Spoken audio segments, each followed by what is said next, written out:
So a frequent scenario that we see in when an organization is hit by a ransomware is something like the attacker is able to find stolen credentials dumped or being sold on an underground dark web community.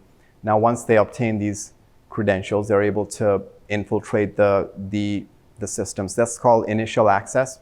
Now, there's a lot of ways that initial access can be obtained. It doesn't have to be stolen credentials. It can also be phishing. It can also be a supply chain attack. There's a lot of ways. But using one of these means, they will find an initial entry into your networks.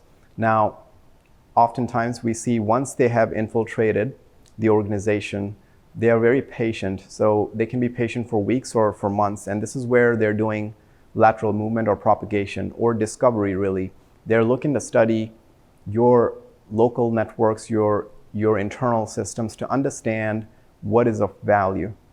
What are those items or that data or those services for which you will pay a ransom or you will have to pay a ransom.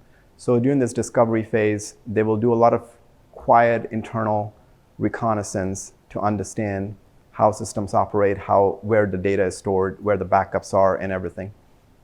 Once they have figured all of this out, they will make sure that they have enumerated all these critical resources and to be impacted in the next phase, which is the impact phase, which is the action phase, which is when they press the big red button and say go.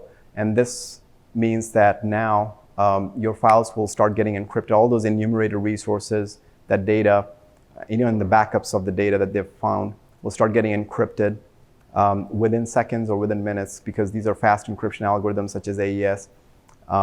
And they will start getting encrypted. You'll see after everything is encrypted, you'll see the note appear on your screen, identifying that this is this specific ransomware and you've been impacted, pay us this amount of money. Like I said, usually the demand is in the magnitude of hundreds of thousands of dollars to millions, depending on how far and wide and how many systems they were able to impact and what is the value of the data that they are holding captive. And once that is clear that the ransomware has impacted your resources, now you need to make a decision of whether or not you want to pay the ransom.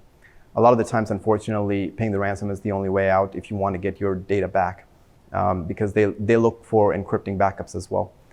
Now, once all of this, once they have impacted your systems, the next step is they provide you an address of where to pay the ransom, and they also have what they call customer service, but it's basically a channel for you to interact with the threat actors, talk to them about just how the guarantees of getting your files back after you pay the ransom and all of that. But basically, they maintain infrastructure on the other end to talk to you and provide you assurance that we will give you your files back after you pay us the ransom. However, that's not always the case.